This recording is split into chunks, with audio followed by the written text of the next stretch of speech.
কেমন আছেন সবাই?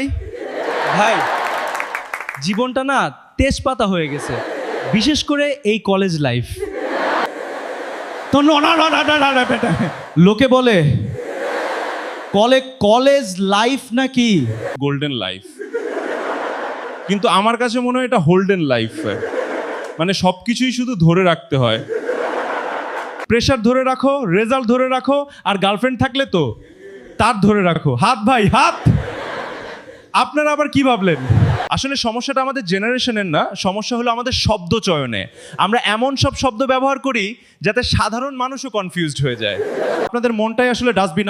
আমার বান্ধবী নাম ছিল সুমি, নামটা ছোট কিন্তু এর ডিমান্ডের লিস্ট পদ্মা সেতুর বাজেটের চেয়েও বড়। একদিন সুমি বলল, চলো আজ বিকেলে দেখা করি। আমি বললাম কোথায়? সে বলল পার্কে। আমি মহা খুশি, ভাবলাম রোমান্টিক আবহাওয়া। দুপুর 2টা থেকে আমি রেডি। আয়নার সামনে দাঁড়িয়ে নিজেকে জাস্টিন বিবার ভাবছি। চুলে জেল দিলাম 1 বোতল, গায়ে পারফিউম মারলাম এমনভাবে যেন আমি মশা তাড়ানোর ধূপকাঠি। গেলাম পার্কে। বিকেল 4টা বাজে, সুমি নাই। 4:30 বাজে, সুমি নাই। 5টা বাজে, আমি সুমিকে ফোন দিলাম, হ্যালো জানু তুমি কই? এই তো বাবু আমি জাস্ট বের হচ্ছি, জ্যামে আটকা পড়বো মনে হয়। আমি আকাশ থেকে পড়লাম, জ্যামে আটকা পড়বো মনে হয় মানে কি?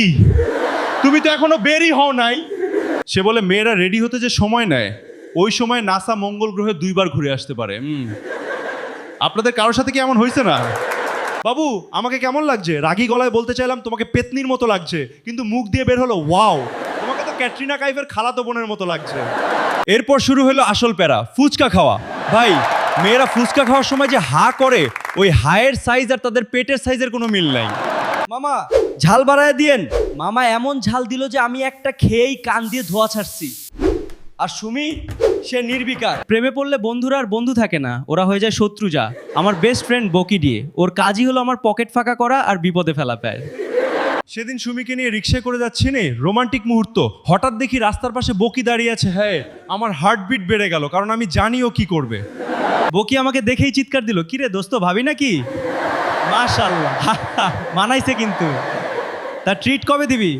আমার পকেটে তখন আছে মাত্র 150 টাকা, রিক্সা ভাড়া 50, বাকি 100 টাকায় 3 জনের ট্রিট। আমি মনে মনে আল্লাহকে ডাকছি, হে আল্লাহ তুমি এখনই ভূমিকম্প দাও, আমি মাটির নিচে চলে যাই। আমরা রেস্টুরেন্টে ঢুকলাম, বল্টু মেনু কার্ড হাতে নিয়ে এমন ভাব করছে যেন সে বিল গেটসের পার্টনার। সে ওয়েটারকে ডাকলো, মামা 3টা স্পেশাল বার্গার, 2টা কোল্ড কফি আর ফ্রেঞ্চ ফ্রাই নিয়ে আসো। আমি টেবিলের নিচ দিয়ে বল্টুর পায়ে লাথি মারলাম। ও উল্টো বলল, কিরে লাথি মারস কেন, আরো কিছু খাবি? শেষমেশ আমার ঘড়িটা বন্ধক রেখে সেদিনের বিল দিতে হয়েছিল। সেই থেকে আমি শিখেছি, প্রেমিকার সামনে বন্ধু দেখা মানেই পকেটে শনি লাগা। ক্লাসরুম সবচেয়ে বড় ভিলেন কিন্তু বকি না, আসল ভিলেন হলো আমাদের ফিজিক্সের টিচার তোফায়েল স্যার।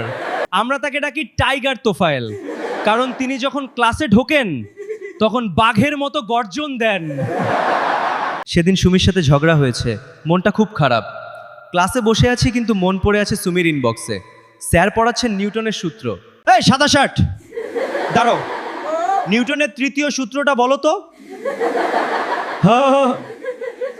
আমার মাথায় তখন ঘুরছে সুমির কথা। আমি ভুলে বলে ফেললাম, স্যার নিউটনের 3য় সূত্র হলো প্রত্যেক ক্রিয়ারই একটা সমান এবং বিপরীত প্রতিক্রিয়া আছে। যেমন সুমিকে একটা টেক্সট দিলে সে 3 ঘন্টা পর রিপ্লাই দেয়, এটাই প্রতিক্রিয়া। পুরো ক্লাস পিন পতন নীরব। ফিক, এই যে এটাই তো চাইছিলাম। স্যার চশমার ফাঁক দিয়ে আমার দিকে তাকালেন। সেই তাকানো দেখে আমার মনে হলো আজ আমার কপালে শনি না, রাহু কেতু সব একসাথে ভর করেছে। স্যার বললেন, ওহ তাই নাকি, আসো তোমাকে আমি প্র্যাকটিক্যাল প্রতিক্রিয়া দেখাই। সেদিন স্যারের ডাস্টারের বাড়ি খাওয়ার পর আমি বুঝেছিলাম, প্রেমের প্রতিক্রিয়া হৃদয়ে লাগে, কিন্তু স্যারের প্রতিক্রিয়া পিঠে লাগে, এবং সেটা অনেক বেশি জ্বলে। সবচেয়ে বড় ঘটনাটা ঘটলো ভ্যালেন্টাইন্স ডেতে। প্ল্যান ছিল কলেজ বাঙ্ক মেরে সুমিকে নিয়ে লং ড্রাইভে যাব, কিন্তু সমস্যা হলো ওই দিন কলেজে তোফায়েল স্যারের এক্সট্রা ক্লাস, আর তার ক্লাসে অ্যাটেন্ডেন্স না থাকলে সোজা টিসি। আমি বল্টুকে বললাম, দোস্ত একটা ব্যবস্থা কর। বকি বলল, চিন্তা করিস না দোস্ত, তুই যা প্রেম কর, আমি সামলে নেব।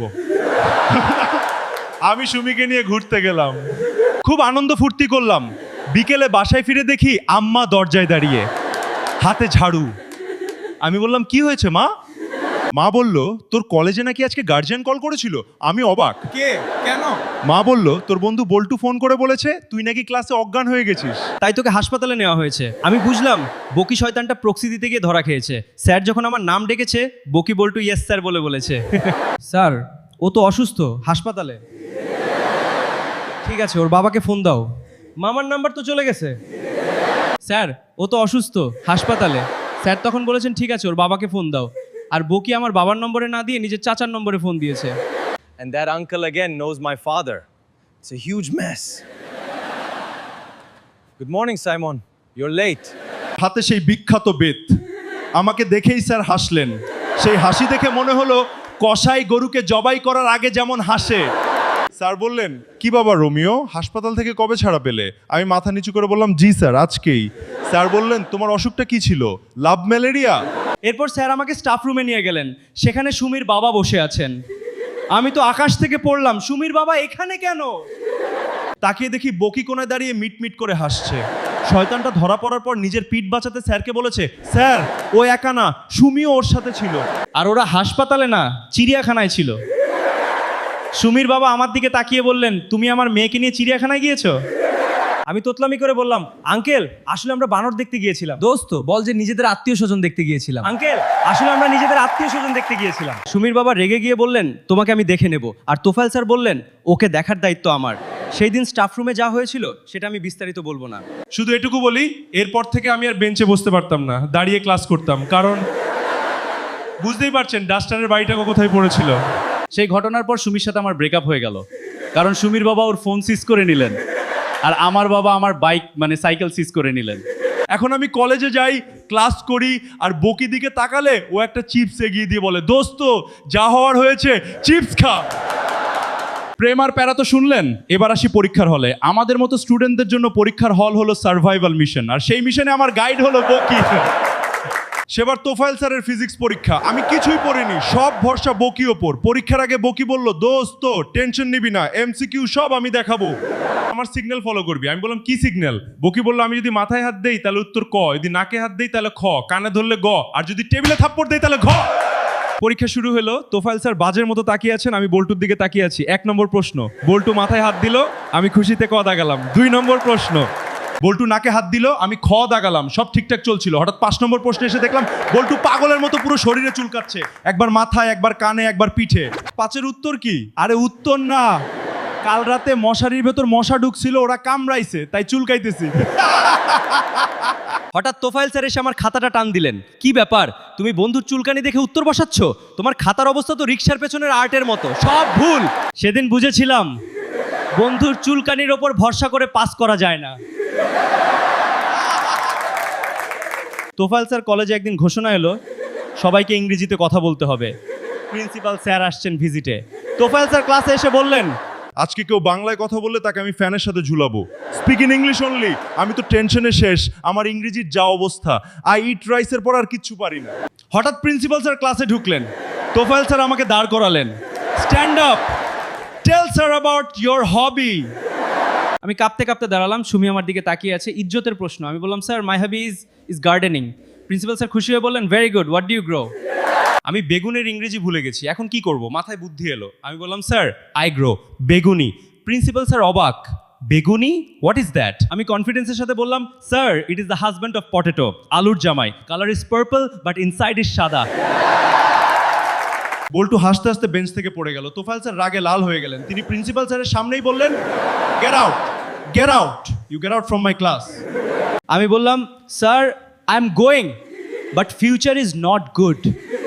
বের হওয়ার সময় শুনলাম তোফায়েল স্যার বিড়বিড় করছেন, আলুর জামাই, আমি তোকে ভর্তা বানিয়ে খাওয়াবো, দাঁড়া।